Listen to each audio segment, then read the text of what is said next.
Cruising back around Sydney Harbour yesterday in the smoky weather, but unfortunately we had to rely on Port Jackson Marine Rescue for a tow.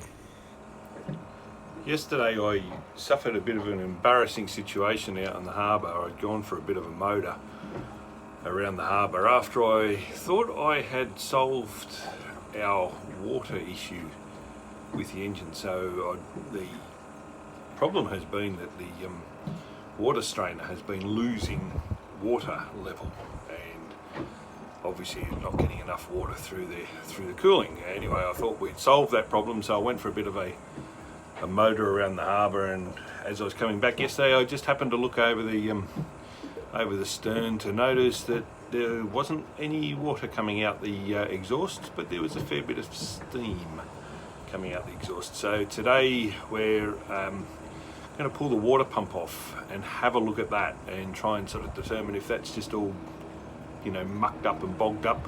From what I've read about and what I've seen on the internet, that is a high possibility. Otherwise, we might be looking further for more problems. Anyway, I'll keep you posted. Okay, so there's my water pump there, which I'm assuming is part of the problem. You can see just down there on the corner I've removed the inlet hose from the base of the pump there, and I've just started to undo a couple of the bolts. There's a flange up here that I've undone. That's the water inlet into the back of the engine. There was water in that, nice clear water, not crystallized with salt or anything of that nature, which is a good sign. However, I think our problem will more than likely be inside this pump once we pull it apart.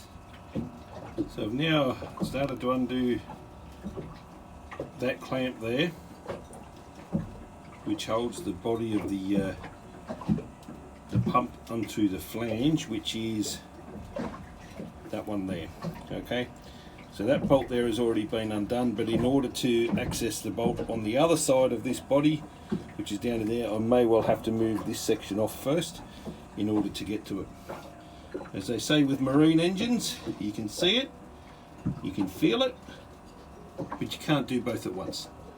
Okay, so the valve, the pump body is off, and just looking at it, it looks pretty good on the inside. However, one of the worst things has just happened. Down in the bilge there somewhere is the pump body. It just fell out of my hand, straight down. So I'm off for a look now.